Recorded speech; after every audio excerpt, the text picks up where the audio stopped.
Ang programang ito ay rated SPG. Striktong patnubay at gabay ng magulang ang kailangan. Maaaring may masiselang tema, lengguwahe, karahasan, sexual, horror o droga na hindi angkop sa mga bata. Si Doc Carlos, tunay na ama ni Zoe.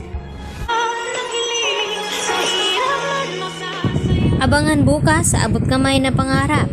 Alam na nga lahat-lahat ngayon ni Don Pepe ang lahat ng sekreto na tinatago dito ni Moira at Zoe.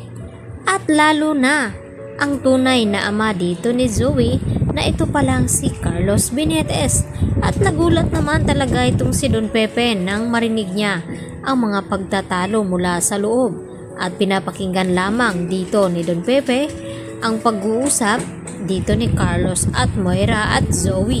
At dito nga nagulat ng husto ang matanda na matagal na palang niloko ni Carlos itong si Lynette at Annalyn at lalong-lalo na itong si RJ dahil magkasabot din pala itong si Carlos at Moira at Zoe na may kinalaman sa pagkawala dito ni Don Pepe at lalong-lalo na itong kanilang sekreto na matagal na palang alam ni Carlos na anak niya itong si Zoe, subalit ay tila nagbingi-bingihan at naging walang kibo itong si Carlos na hindi sabihin dito kay RJ ang katotohanan, lalong-lalo na dito kay Lynette.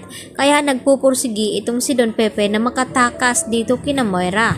Nang sa ganon ay masiwalat din ni Don Pepe dito kay Lynette ang buong katotohanan, lalong-lalo na dito kay Annalyn na matagal na pala silang niloko dito ni Carlos. At itong si Carlos wala namang kaalam-alam pagkatapos maibigay ni Lynette ang cellphone na tumawag nga daw itong si Zoe ay dito naman na nagdududa na itong si Lynette lalo na't umaalis ng hating gabi itong si Carlos. At dahil sa pagdududa dito ni Lynette ay hindi naman maiwasan ni Lynette na hindi sundan itong kanyang asawa. Kaya nagpasya ito na palihim na sundan itong si Carlos dahil masama na nga ang kutob dito ni Lynette na baka may alam itong si Carlos kung nasaan na roon itong si Zoe, lalo na nang sabihin ni Zoe na humihingi nga siya ng tulong. At dahil dito, walang kaalam-alam itong si Carlos Benetes na nakasunod pala sa kanya si Lynette.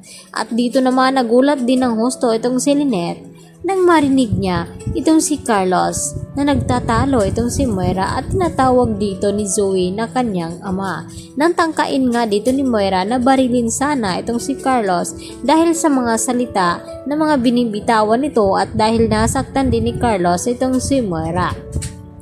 At dito nga magkakaalaman na nga ba na itong si Carlos ang ama dito ni Zoe ay may malaking sikretong tinatago. At ito na nga ba ang susi na makatakas dito si Don Pepe dahil kay Lynette?